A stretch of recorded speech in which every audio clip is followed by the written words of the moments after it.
সবাই এসছে এবং মাঠ উপড়ে পড়েছে, যতদূর চোখ যাচ্ছে প্রায় মানুষের ভিড়, রাস্তায় দুকাতারে মানুষের লাইন। আমাদের মাঠ আজকে ছোট হয়েছে। সাধারণত আমরা ডায়মন্ড হারবারে মিটিং করলে আমরা চেষ্টা করি বড় মাঠ বলতে খুব কম এই লোকসভা কেন্দ্রে। আমি 29শে নভেম্বর একটা মিটিং করেছিলাম মুচিসা, প্রায় 80,000 90,000 লোকের মাঠ। সেই মাঠও ভরে গিয়েছিল এবং তিল ধারণের জায়গা ছিল না। কিন্তু সেই মিটিং এ ডায়মন্ড হারবার লোকসভা 7টি বিধানসভা থেকে লোক গেছিল। আজকের এই কেল্লার মাঠে আমাদের জনসভা করতে গেলে মিনি বাস ভরিয়ে কলকাতা থেকে লোক আনতে হয় না। 3টে ব্লক থেকে লোক এসছে, ডায়মন্ড হারবার 1, 2 আর ফলতা, 2টো বিধানসভা আর 3টে ব্লক। তাতেই যা পরিস্থিতি, মাঠে লোক দাঁড়ানোর আর জায়গা নেই, রাস্তায় লোক দাঁড়িয়ে আছে। এবং মানুষের যাতে ভোগান্তি না হয়, আমি সভা দীর্ঘায়িত করবো না বা আমার বক্তব্য দীর্ঘায়িত করবো না।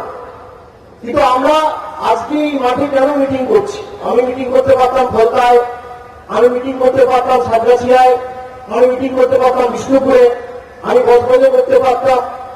আপনারা জানেন 10 তারিখে বিজেপির সর্বভারতীয় সভাপতি ডায়মন্ড হারবারে মিটিং করতে এসেছিল। মিটিং এ কি লোক হয়েছিল মিডিয়ায় কেউ দেখতে পাইনি, কিন্তু মিডিয়ায় কি দেখিয়েছে যে তাদেরকে হেনস্থা করা হয়েছে ইট পাটকেল। বিজেপি নিজেকে এই পৃথিবীর সর্ববৃহৎ রাজনৈতিক দল বলে দাবি করে। তার সর্বভারতীয় সভাপতি এই লাইট হাউস ময়দানে মিটিং করতে এসেছিল। কত লোক হয়েছে? 400-450। চাওয়ালা, মুড়িওয়ালা, প্রেস, মিডিয়া সব নিয়ে 500 লোক হয়নি। সেটা যাতে মানুষের সামনে না তুলে ধরে, তাই জন্য পূর্ব পরিকল্পিত ভাবে। আপনারা বলুন তো, আমি এখানে সাংসদ হয়েছি 6 বছর হয়ে গেল, 6.5 বছর পেরিয়ে গেল। 2014 সালের মে মাসে আমি জিতেছি। আমি এতবার এসছি, আমাদের মুখ্যমন্ত্রী এতবার এসছে, বড় বড় নেতা এসছে, মন্ত্রী এসছে। আপনারা শুনেছেন কোনদিন ভিআইপি কনভয়ে মিনিবাস থাকে? আপনারা শুনেছেন কোনদিন ভিআইপি কনভয়ে 150টা মোটরসাইকেল থাকে? ঈশ্বরচন্দ্র বিদ্যাসাগরের মূর্তি 14ই মে 2019 সালে যারা ভেঙেছিল এবং সেই ঘটনার প্রধান নায়ক রাকেশ সিংকে নিয়ে এসছে কনভয়ে করে, আপনারা কোনদিন শুনেছেন? এবং সাধারণ মানুষের ক্ষোভ, সাধারণ মানুষের অভিযোগ, সাধারণ মানুষের দুঃখ, সাধারণ মানুষের এমন জায়গায় পৌঁছেছে, ক্ষোভ বিক্ষোভ কেন্দ্রীয় সরকারের জনবিরোধী একের পর এক নীতি কর্মসূচির কারণে কিছু মানুষ তাদের পথ হয়তো আটকে ছিল, কেউ হয়তো একটা ইট মেরেছে, সেই ইটটা জানলা দিয়ে ঢুকেছে। আমি সকলকে অনুরোধ করব, আপনাদের যদি ক্ষোভ থাকে, আপনাদের যদি বিক্ষোভ থাকে, ক্ষোভের বহিঃপ্রকাশটা ইটের মাধ্যমে নয়, ইভিএম এর মাধ্যমে আগামী দিতে হবে আমাদের। আপনি দেখুন, আমরা সাংসদ যারা হয়েছি, আগে 5 কোটি টাকা করে কেন্দ্র সরকার দিত মানুষের উন্নয়নের কাজ করার জন্য। যবে থেকে করোনা শুরু হয়েছে, এই 5 কোটি টাকা নরেন্দ্র মোদী কেড়ে নিয়েছে। আগে প্রত্যেকটা ছোট ছোট অঞ্চল বুথে কোথাও 4 লাখ, কোথাও 5 লাখ, কোথাও 6 লাখ ছোট ছোট রাস্তা তৈরি হতো, 2টো টিউবওয়েল লাগাতো। একটা স্কুলের ইনফ্রাস্ট্রাকচার তৈরি করার জন্য কোন স্কুলকে 5 লাখ দিতাম, 10 লাখ দিতাম। মাস থেকে নরেন্দ্র মোদী সরকার সেই 5 কোটি টাকাটাও কেড়ে নিয়েছে। কিন্তু মমতা ব্যানার্জি মুখ্যমন্ত্রী, বাংলাতেও করোনা চলছে, যারা বিধায়ক রয়েছে তারা আজও 75 লক্ষ টাকা করে নিজেদের বিধায়ক তহবিল পাচ্ছে। এটাই হচ্ছে নরেন্দ্র মোদী আর মমতা বন্দ্যোপাধ্যায়ের মধ্যে পার্থক্য। 5 কোটি টাকা সাংসদ পেতেও 7টা বিধানসভায় খরচ করবে বলে কোথাও ছোট চারটে রাস্তা করতাম, কোথাও একটু টিউবওয়েল করতাম, কোথাও একটা স্কুলকে টাকা দিতাম, কোথাও 2টা অ্যাম্বুলেন্স করে পঞ্চায়েত সমিতিকে দিতাম। এখন সেটাও নরেন্দ্র মোদী সরকার কেড়ে নিয়েছে। কেন? করোনা চলছে বলে। আপনি আবার মাইনে বন্ধ করে দিন না, মানুষের টাকা কেন যাচ্ছে? আমি মাইনা পাই 1 লক্ষ 1.5 লক্ষ সাংসদ হিসেবে, আমি ঘোষণা করছি আমার মাইনা দরকার নেই। 5 বছর সাংসদদের মাইনা বন্ধ করে দিন। কিন্তু মানুষের জনকল্যাণের জন্য যে টাকা, সেই টাকা তারা অধিকার আপনাকে কে দিয়েছে? 5 কোটি টাকা আপনি কেড়ে নিলেন। ভারতবর্ষের 543টা সাংসদ, বাংলায় 42টা সাংসদ, 42 × 5 মানে বছরে 220 কোটি টাকার ফান্ড বন্ধ। 5 বছর হলে প্রায় 1200 কোটি টাকার ফান্ড বন্ধ। কোথায় যাবে? মোদীবাবুর প্রচারে যাবে, তখন করোনা আসে না। যখন 8,000 কোটি টাকা দিয়ে এরোপ্লেন কিনছে নিজের জন্য, বিদেশ ভ্রমণ করবে বলে, টোটো করে এদেশ থেকে ওদেশ ঘুরে বেড়াবে, তখন করোনা পরিস্থিতি সামনে আসে না। যখন অ্যাডে হাজার হাজার কোটি টাকা খরচা করবে, তখন আসে না। কিন্তু মানুষের কাজের জন্য যে সাংসদরা 5 কোটি টাকা করে পায়, সেটা যেন কেন প্রকারে বন্ধ করতে হবে। আমি বলছি ওপেন চ্যালেঞ্জ, আপনি আজীবন, আমি যতদিন সাংসদ থাকবো আমি 1 পয়সা মাইনা দেবো, আপনি আমার মাইনা দিলেন, কিন্তু মানুষের টাকা আপনাকে রিলিজ করতে হবে। এই 5 কোটি টাকা বন্ধ যদি থাকে, আমরা এই লড়াই দরকার হলে দিল্লির বুকে নিয়ে যাব। এবং আমি বলছি যে আমরা থেমে থাকবো না। আমি অনেকদিন আগে আপনাদের বলেছিলাম, এই ফলতা মথুরাপুর প্রজেক্ট জলের কাজ চলছে।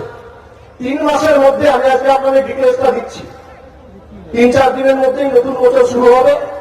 মমতা ব্যানার্জির সরকারের তরফ থেকে এটা আপনাদের প্রতি উপহার। কি? এই ফলতা মথুরাপুর প্রজেক্ট, জলের প্রজেক্ট, আমি 5 বছর আগে সুব্রত মুখোপাধ্যায়ের হাত ধরে এই ফলতায় তার শুভ শিলান্যাস হয়েছিল। আজকে প্রায় শেষের মুখে। ডায়মন্ড হারবার 1 নম্বর ব্লকে 11টা রিজার্ভার লাগছে, ডায়মন্ড হারবার 2 নম্বর ব্লকে 8টা রিজার্ভার লাগছে, ফলতায় 10টা রিজার্ভার লাগছে। আর স্ট্যান্ড পোস্টের মাধ্যমে বুথে বুথে জল আগামী 2 মাসের মধ্যে শুরু হয়ে যাবে।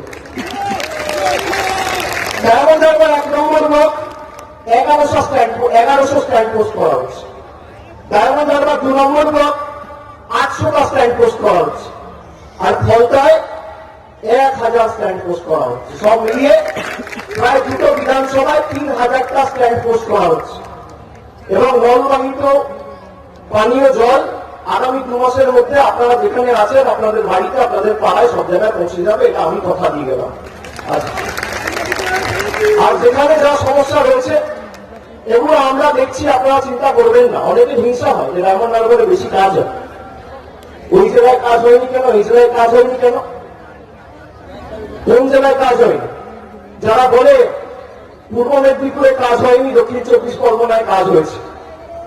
এখন অনেকে আবার পার্টিবাজি করে ভারতীয় জনতা পার্টিতে যোগদান করছে। আগে ভারতীয় জনতা পার্টি আমাকে আক্রমণ করতো, তাদের নেতা কৈলাস বিজয়বর্গীয় করতো, অমিত শাহ করতো, দিলীপ ঘোষ করতো, রাহুল সিনহা করতো, বাবুল সুপ্রিয় করতো। এখন এদের নেতা কম পড়েছে, তৃণমূল থেকে নেতা ভাঙিয়ে নিয়ে গিয়ে আমাকে আক্রমণ করতে হচ্ছে। আমি তো 29শে নভেম্বর 25 সাল আমাকে সভা করেছিলাম, বলেছিলাম ক্ষমতা থাকলে, বুকের পাটা থাকলে আপনি আমার নাম নিয়ে আমাকে আক্রমণ করে দেখান। 1 মাস পেরিয়ে গেছে, এখনো আক্রমণ করেনি নাম। 1 মাস পেরিয়ে গেছে, আমি তো নাম ধরে ধরে বলেছি। আমি তো বলেছি কৈলাস বিজয়বর্গীয় ছেলে আকাশ বিজয়বর্গীয় কর্পোরেশনের আধিকারিকদের ব্যাগ দিয়ে ঠেঙিয়েছে, তিনি গুন্ডা। আমি তো নাম ধরে বলেছি কৈলাস বিজয়বর্গীয় বহিরাগত। আমি তো নাম ধরে বলেছি বিজেপির রাজ্য সভাপতি দিলীপ ঘোষ গুন্ডা।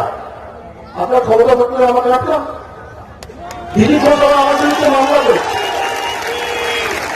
দিলীপ ঘোষ আবার আমার বিরুদ্ধে মামলা করেছে কোর্টে, যে ভেঙে দাও, গুড়িয়ে দাও, স্ট্রেচারে শুয়ে দেবো, হাত ভেঙে দেবো, পুঁতে দেবো, জ্বালিয়ে দেবার কথা বলে। সে এখন আইনের পথ অবলম্বন করছে আমার পাল্টায়। আমি খুশি, এটা অত্যন্ত খুশির কথা যে দিলীপ ঘোষের মতো লোক এখন কোর্টে গিয়ে কোর্টের সাহায্য নিচ্ছে। আইনত লড়াই হোক না, কতক্ষণে কতজন বুঝিয়ে দেবো।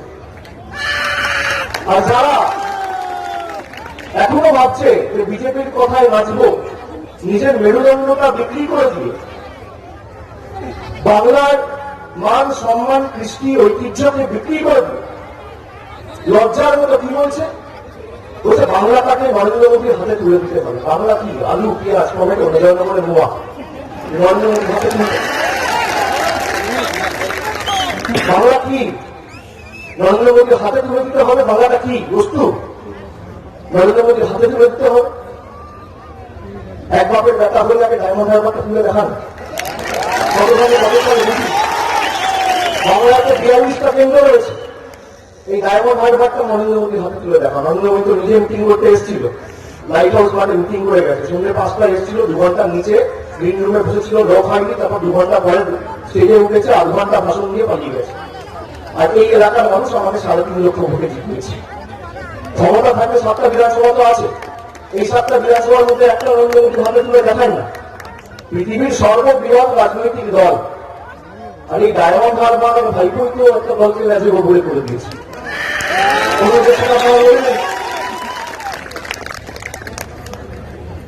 তৃণমূল থেকে পার্টি খেয়ে নিজের শিরদারা বিক্রি করে মেরুদণ্ডহীন পার্টিবাজ নেতা মেদিনীপুরের সভা থেকে আমাকে আক্রমণ করছে, কি বলছে? তোলাবাজ ভাইপো হাতাও। আরে নারদায় তো তোমাদের কাগজের খবরের কাগজ মুড়ি দিয়ে টাকা নিতে তোমায় দেখা গেছে, তোলাবাজ তো তুমি, আর তোলাবাজ ভাইপো হাতাও। সারদায় তো তোমার নাম রয়েছে, তোলাবাজ তো তুমি, আর তোলাবাজ ভাইপো হাতাও। বন্ধু, আমি সারদাতেও নেই, আমি নারদাতেও নেই, আমার পিছনে ইডিও লেগে লেগে কাজ করা করবে, আর সিবিআই লেগেও কাজ করা করবে। তোমাদের যা ক্ষমতা আছে করে। টিভির পর্দায় ঘুষ খেতে তোমাদের দেখা যাচ্ছে, ইডির ভয়ে, সিবিআই ভয়ে মেরুদণ্ড বিক্রি করে ভারতীয় জনতা পার্টিতে তোমরা যাচ্ছ, আর তোলাবাজ ভাইপো হাঁটাও। যেদিনকে অভিষেক বন্দ্যোপাধ্যায়ের বিরুদ্ধে আপনাদের সাক্ষী রেখে বলে যাচ্ছি, আপনারা আমায় নির্বাচিত করেছেন, বাড়ি বাড়িতে আমার মা বোনেরা যারা রয়েছে এই ডায়মন্ড হারবারের মাটিতে, আমি মৃত্যুবরণ করতে রাজি আছি, কিন্তু আপনাদের নাম পুরস্কৃত হতে দেবো না। আমার যদি কোথাও কোন রকম কোন যোগসূত্র পাও বা প্রমাণ করতে পারো ভাইপো তোলাবাজিতে যুক্ত, আমার পিছনে ইডি লাগাতে হবে না, সিবিআই লাগাতে হবে না, একটা ফাঁসির মঞ্চ তৈরি করতে আমি নিজেকে মৃত্যুবরণ করবো। চ্যালেঞ্জ করে গেলাম। আমার পিছনে ইডি, সিবিআই, ইনকাম ট্যাক্স লাগাতে হবে না, আসলে দেখে আমি ভয় পাই না। বিজেপি ইডি আছে, সিবিআই আছে, ইনকাম ট্যাক্স আছে, অনেক বড় বড় তাবড় এজেন্সি আছে। আপনার ক্ষমতা থাকলে আপনি ইনভেস্টিগেশন করুন, দেখান কোথায় ভাইপো। আপনাকে প্রমাণ করতে হবে। এত ভয় কিসের? নাম নিতে পারে না। 1 মাসের মধ্যে আপনি বলুন, স্বরাষ্ট্রমন্ত্রী এসছে, 2 বার আমার রাজ্যপালকে ঘুরিয়ে নিয়ে গেছে, কি করে আবার একটা ঝামেলা করানো যায়? আসছে, যাচ্ছে, খাচ্ছে, যাচ্ছে, চলে যাচ্ছে। এটা খেতে খুব ভালোবাসে, এর বাড়িতে গিয়ে খাচ্ছে, ওর বাড়িতে গিয়ে খাচ্ছে। আরে দিল্লিতে তো এত কৃষক আন্দোলন লোক, তাদেরকে তো ভেঙে তোমার দিল্লি পুলিশ অবস্থা খারাপ করে দিচ্ছে, 35 জন মারা গেছে। তাদের ওখানে করে টিভি ক্যামেরা নিয়ে যাচ্ছে, ক্যামেরা কোনো সারাদিন খালি ওই চালাচ্ছে। অমিত শাহ টিকে খেলো, পোস্তর বড়া, এই তরকারি, 100 গ্রাম ভাত, সারাদিন সকাল থেকে রাত এই চালাচ্ছে। আর দিল্লিতে এত বড় একটা কৃষক আন্দোলন চলছে, জনবিরোধী কৃষি আইনের বিরুদ্ধে, কোনদিন খবরে আসে না। আপনারা বলুন তো, আজকে সব দিক, আজকে মিডিয়া থেকে শুরু করে আপনারা বলুন, ইন্ডিপেন্ডেন্টলি কেউ কাজ করার সুযোগ পাচ্ছে, স্বাধীনভাবে কেউ কাজ করার সুযোগ পাচ্ছে? কেউ পাচ্ছে না। আমি মিডিয়াকে দোষ দিই না। যদি 4টে নেগেটিভ খবর করে, পরের দিন এদের হাউসের বিরুদ্ধে ইডি সিবিআই কে লাগিয়ে দেয়। তো ইডি সিবিআই কে তো লাগাবে, কিন্তু স্বাধীনতার যুদ্ধ থেকেও ভয়ঙ্কর। ইংরেজদের কাছে যেভাবে স্থাবকতা স্বীকার করে ভারতবর্ষের মানুষকে বাঁচতে হয়েছিল, তার থেকেও ভয়ঙ্কর। বাংলাকে বলছে নরেন্দ্র মোদী হাতে তুলে দেবে, মানে দিল্লি থেকে বাংলা চলবে। আমি তো চ্যালেঞ্জ করে গেলাম, ক্ষমতা থাকলে ডায়মন্ড হারবারকে তুলে দেখান, তাহলে বুঝবো। 42টা লোকসভা কেন্দ্র, একটা তুলে দেখান। আর এখানে সুভাষিস চক্রবর্তী রয়েছে, 2019 সালেও এই জেলায় 31টা আসন ছিল, তৃণমূল কংগ্রেস 31টাই পেয়েছিল, 31-0 করেছিল। আর আগামী দিনও 31-0 করবো আমার দায়িত্ব। আমি দায়িত্ব নিয়ে বলছি, 7-0 তো হবেই ডায়মন্ড হারবারে, ছেড়ে দিন। বাকি যে 24টা সিট আছে সেখানেও এককভাবে জোড়াফুলি ফুলবে, পদ্ম ফুল ফুলবে না, ফুলবে না, ফুলবে। হঠাৎ করে এত প্রেম, বাবা। অমিত শাহ আমার দাদা, এবার অমিত শাহ তোমার দাদা হয়ে তোমার ভাইপো কে? অমিত শাহ ছেলে? হ্যাঁ, আমি তো জিজ্ঞেস করতে চাই। 2014 সাল থেকে আমি অমিত শাহের সঙ্গে যোগাযোগ রয়েছে। আপনারা জানেন, এই যে করোনা চলছে, করোনায় অনেক জায়গায় রোগটা ছড়িয়ে পড়েছে। যেমন বম্বে খারাপি বলে একটা বস্তি রয়েছে, রোগটা ছড়িয়ে পড়েছে। এখন অনেকটা নিয়ন্ত্রণ। কলকাতায় দেখবেন আমাদের স্প্রেড বেড়েছিল, হাওড়ায় বেড়েছিল। তার কারণ করোনায় 80% কেস, মানে 80% লোক উপসর্গহীন অ্যাসিম্পটোমেটিক। আমাদের দলেও কিছু অ্যাসিম্পটোমেটিক উপসর্গহীন বেইমানেরা ছিল। এই বেইমানগুলোকে আমরা আইডেন্টিফাই করেছি। 2014 সালে মমতা ব্যানার্জি পর্যবেক্ষণ মডেল চালু করে দলের নেতাদের দায়িত্ব দেওয়া হলো, কেউ এই জেলার অবজারভার, কেউ সেই জেলার অবজারভার, কেউ অমুক জেলায় যাবে, কেউ অমুক জেলায় যাবে, কেউ সংগঠন দেখবে। আমি আপনাকে বলছি, আমি একাধিক নির্বাচনের দায়িত্বে থেকেছি, যবে থেকে রাজনীতিতে এসেছি। 2015 বাঁকুড়া পুরুলিয়া অবজারভার আমাকে করার পরে আমি ওখানে পুরুলিয়া মিউনিসিপ্যালিটি হোক, এদিকে রঘুনাথপুর হোক, ওদিকে বিষ্ণুপুর হোক, সোনামুখী হোক, বাঁকুড়া হোক, প্রত্যেকটা মিউনিসিপ্যালিটিতে আমরা জিতেছিলাম। 16 সালে বিধানসভায় পুরুলিয়ার 9টা আসনের মধ্যে আমরা 7টায় জিতেছিলাম, আর বাঁকুড়ায় 12টার মধ্যে 8টায় জিতেছিলাম। 19 সালে 14 সালে গিয়ে দেখা করেছে উনি অমিত শাহ স্যার, কি বলেছে? তলায় তলায় বিজেপি হয়ে কাজ করবো, চিন্তা করবেন, অ্যাসিম্পটোমেটিক উপসর্গহীন। আর 2019-এ সেদিকে সৌমিত্র খাড়া প্রকাশ্যে স্বীকার করছে যে বিষ্ণুপুরের লোকসভা আসনে শুভেন্দু অধিকারী আমাকে জিতিয়েছে, আর বাকিটা তো তার স্ত্রী এসে আমাকে বলে দিয়েছে। সেটা কোথায় কি করেছে কি না করেছে তো আমাদের জানা, আমরা আইডেন্টিফাই করে ফেলেছিলাম। লজ্জা লাগে, তৃণমূল দলটা 21 বছর করেছে। তো তোমার বাবা তোমার ভাইকে এখনো তৃণমূল করে, একই বাড়িতে থাকতে লজ্জা লাগে না?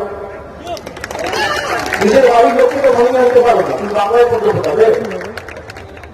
নিজের বাড়ির লোককে ভাঙিয়ে আনতে পারে না, পাশের বাড়িতে নিজের বাড়িতে পদ্ম ফোটাতে পারছে না, ওই বাংলায় পদ্ম ফোটা। বাবা অশালীন ভাষার একটা মুখে আসে না। ঈশ্বরচন্দ্র বিদ্যাসাগরের মাটি থেকে তিনি আসছেন তো তাই, কিন্তু সেই ঈশ্বরচন্দ্র বিদ্যাসাগরের মাটির লোক থেকে নারদায় টাকা নিতে দেখা যাচ্ছে। শালবায় অভিযুক্ত, রোজবেরিতে অভিযুক্ত, একাধিক দুর্নীতিগ্রস্ত মামলায় তার বিরুদ্ধে অভিযোগ রয়েছে। ভিড় বাঁচাতে আজকে গেছে, মেরুদণ্ড বিক্রি করে দিয়ে আজকে গেছে। মানুষের জীবন নিয়ে ছেলে খেলা করে সহজা করতে আজকে বিজেপির কাছে গেছে। আমি বলি, যে বিজেপিতে যাবি যা বাবা, ভারতীয় ক্রিকেট টিমে যতক্ষণ নন স্ট্রাইকার এন্ডে সচিন তেন্ডুলকার থাকে ততক্ষণ 9টা উইকেট পড়লেও অন্য যে দেশের বিরুদ্ধে খেলা হচ্ছে তারা মুখটা গ্রুপ করে। এখানে নন স্ট্রাইকার এন্ডে এখনো মমতা ব্যানার্জি রয়েছে। যতদিন মমতা ব্যানার্জি আছে ততদিন কে এলো আর কে গেল কিছু যায় আসে না। তো ভালো তো, ভাইরাস মুক্ত হচ্ছে দলটা। আমি তো অনেক আগে চেয়েছিলাম যে আমার দল ভাইরাস মুক্ত হোক, আমাদের দল ভাইরাস মুক্ত হোক। আপনারা বলুন তো, আপনারা কাকে দেখে ভোট দেন? মমতা ব্যানার্জিকে দেখে ভোট দেননি? জোরে হাত তুলে বলুন তো, আওয়াজ তুলে বলুন, আমি ক্যামেরাকে অনুরোধ করছি। আপনারা কাকে দেখে ভোট দেন? আপনারা কাকে দেখে ভোট দেন? বাংলার মানুষের সাথে যারা বেইমানি করবে তাদেরকে আগামী নির্বাচনে জবাব দেবেন কি দেবেন না? ঈশ্বরচন্দ্র বিদ্যাসাগরের মাটি যারা কুলসিত করেছে, যে ঈশ্বরচন্দ্র বিদ্যাসাগরের মূর্তি যে ভারতীয় জনতা পার্টি ভেঙেছে, সেই বিদ্যাসাগরের মূর্তি বাবা দলের সাথে যদি কেউ হাত মেলায়, সেই বিশ্বাসঘাতককে আগামী দিন জবাব দেবেন কি দেবেন না? দেবেন কি দেবেন না? বাংলার মানুষের সাথে যারা ছেলে খেলা করছে, সেই বহিরাগতদের বাংলা থেকে বিদায় দেবেন কি দেবেন না? বাংলা মায়ের সাথে যে বিশ্বাসঘাতকতা করছে, সেই বিশ্বাসঘাতকদের আগামী দিন যোগ্য জবাব দেবেন কি দেবেন না? চলবে না অন্যায়, টিকবে না বন্দি, জনগণের আদালতে হতে হবে বন্দি। তৈরি থাকো বন্ধু, লড়াইয়ের ময়দানে তো দেখা হবেই, কিন্তু আমি বলে দিয়ে যাচ্ছি আপনাদের সকলকে যে আজকে আপনারা যারা ভাবছেন বিজেপিতে গিয়ে যোগদান করে পিঠ বাঁচিয়ে বাংলার মানুষকে বোকা বানাবো, বাংলার মানুষও তো বোকা নয়। বাংলার মানুষও তো বোকা নয়। বাংলার মানুষ চোখে দেখছে। আজকে আমাদের সরকারের প্রকল্প চলছে দুয়ারে সরকার, বিজেপি ঘোষের গায়ে জ্বালা হচ্ছে, মুকুল বাবুদের গায়ে জ্বালা হচ্ছে। তার কারণ টাকায় মানুষ পরিষেবা পাচ্ছে। এতে সহ্য হচ্ছে না তো, মানুষ স্বাস্থ্যসাথী কার্ড পাবে, বিনামূল্যে চিকিৎসা করাবে, বিনামূল্যে রাশন পাবে, তাহলে তো মোদীকে ভোট দেবে। এর সহ্য হচ্ছে। আপনারা বলুন নরেন্দ্র মোদীর সাথে মমতা ব্যানার্জির পার্থক্য কোথায়? নরেন্দ্র মোদী 2016 সালে নোটবন্দি ঘোষণা করেছিল। সেই নোটবন্দি ঘোষণা করার পরে লাইন করেছিল, আপনারা দেখেছেন? সব ব্যাংকের বাইরে বাইরে 1 কিলোমিটার 2 কিলোমিটার লম্বা লাইন। আর মমতা ব্যানার্জি দুয়ারে সরকারেও লাইন করেছে। সেটা ছিল ভয়ের লাইন, আর আমাদের লাইনটা ভরসার লাইন। সেটা আতঙ্কের লাইন ছিল, আর এই লাইনটা আবেগের লাইন। সেটা দম্ভ এবং উদ্ধত্তের লাইন ছিল, আর এই লাইনটা ভালোবাসা এবং বিনম্রতার লাইন। মানুষ পরিষেবা পাচ্ছে, সেখানে মানুষের জীবন কেড়ে নিয়েছিল মোদী সরকার, আর এখানে মমতা ব্যানার্জি মানুষের জীবন সুনিশ্চিত করার জন্য স্বাস্থ্যসাথী কার্ড মানুষের বাড়িতে বাড়িতে দিচ্ছে। আপনারা বলুন তো, কোথায় কোথায় যত দোষ বলে না, বন্ধ দোষ কথা আছে না, কোথাও কিছু উন্নয়ন নিয়ে মুখে কথা নেই। আপনি আঙুল দিয়ে দেখান না কোথায় রাস্তা হয়নি, আমি করুন। আপনি আঙুল দিয়ে দেখান কোথায় জল প্রয়োজন, আমি করুন। আপনি আঙুল দিয়ে দেখান কোথায় উন্নয়ন দরকার, আমরা চেষ্টা করে করব। তা না করে তোলাবাজ ভাইকে হাঁটাও, বলছে গরু পাচারকারী, কয়লা চোর ভাই। আমি এখানে মিডিয়া আছে, আমি অন রেকর্ড বলতেই যাচ্ছি, ভাই গরু পাচার করতে হয় সীমান্ত দিয়ে হয়, ভারত থেকে বাংলাদেশ। দায়িত্বে কে রয়েছে? Border security force. মাথার উপর কে বসে? অমিত শাহ। তাহলে কোন ভাইপো দায়ী? কয়লা পাচার কলিয়ারি গুলো কে রক্ষা করে? সিআইএসএফ। ইসিএল কার আন্ডারে? কোন মিনিস্ট্রি? দায়িত্বে কে? পীযূষ গোয়েল। কোন পার্টি? ভারতীয় জনতা পার্টি। রক্ষায় দায়িত্বে কে আছে? সিআইএসএফ। তার আন্ডারে স্বরাষ্ট্র মন্ত্রক। নাম কি? অমিত শাহ। তাহলে কোন ভাইপো দায়ী? আরে স্বরাষ্ট্র মন্ত্রক তো আমার কথায় চলবে না, আর আমার কথায় যদি সিআইএসএফ আর সিআরপিএফ আর বিএসএফ কাজ করে, তাহলে অমিত শাহ লজ্জায় পদত্যাগ করা উচিত। করা উচিত নাকি? আপনারা বলুন, গরু পাচার আজকে কে অ্যারেস্ট হয়েছে? বিএসএফ এর কমান্ডেন্ট অ্যারেস্ট হয়েছে। মূল যিনি অভিযুক্ত, তার কোম্পানিতে তার ছেলে চাকরি করত, তো প্রমাণিত। আজকে ইসিএল এর আধিকারিকরা অ্যারেস্ট হয়েছে কয়লা পাচার স্ক্যাম। তো ইসিএল কার আন্ডারে? সিআইএসএফ কার আন্ডারে? বিএসএফ কার আন্ডারে? সিআরপিএফ কার আন্ডারে? এই সব কটার দায়িত্বে তো অমিত শাহ রয়েছে। আর অমিত শাহ আধিকারিকরা যদি আমার কথা শুনে কাজ করে, তাহলে তো অমিত শাহ লজ্জায় পদত্যাগ করা উচিত নাকি? তাহলে ভাইপো দায়ী। আমি তো আবার বলে গেলাম, যেদিনকে প্রমাণ করতে পারবেন আমার পিছনে ইডি সিবিআই লাগাতে হবে। আপনাদের পিছনে একটা করে ইডি টিম যায়, সিবিআই টিম যায়, আর দৌড়ে আপনারা বিজেপিতে ঢুকে যান। আমার পিছনে ইডি সিবিআই লাগাতে হবে, কেন আমি ওসবে ভয় পাই না। আমার গলাটা কেটে দিলেও নিচে কাটা গলা থেকে মমতা ব্যানার্জি জিন্দাবাদ বেরোবে। আমি বেইমানি করতে পারবো? আমাকে ডাইরেক্ট, যদি আপনার ক্ষমতা থাকে, আপনি ডাইরেক্ট একটা ফাঁসির মঞ্চ করবেন, আমি যাব। আমি যদি দুর্নীতিতে যুক্ত থাকি, এমন দৃষ্টান্তমূলক উদাহরণ আপনারা দিন যাতে 100 বছর কেউ দুর্নীতি করার আগে 50 বার হবে। আমি তো ওপেন চ্যালেঞ্জ করে দিয়ে যাচ্ছি। ক্ষমতা আছে? পদ্ম ফোটাবেন? কে পদ্ম ফোটাবেন? আর তৃণমূল থেকে 4টে ঘোষণা নেতা ভাঙিয়ে নিয়ে চলে গেলে কি তৃণমূল শেষ? আরে তৃণমূল ঘাস ফুলের দল দেবে, ঘাস যত কাটবে ঘাস তত বাড়বে, ঘাস কেটে শেষ করা যায়। 4 দিন পদ্ম ফুলটাকে মাটিতে রাখলে শুকিয়ে যায়, আর ঘাস কেটে কোনদিন শেষ করা যায় না, যত কাটবে তত বাড়বে।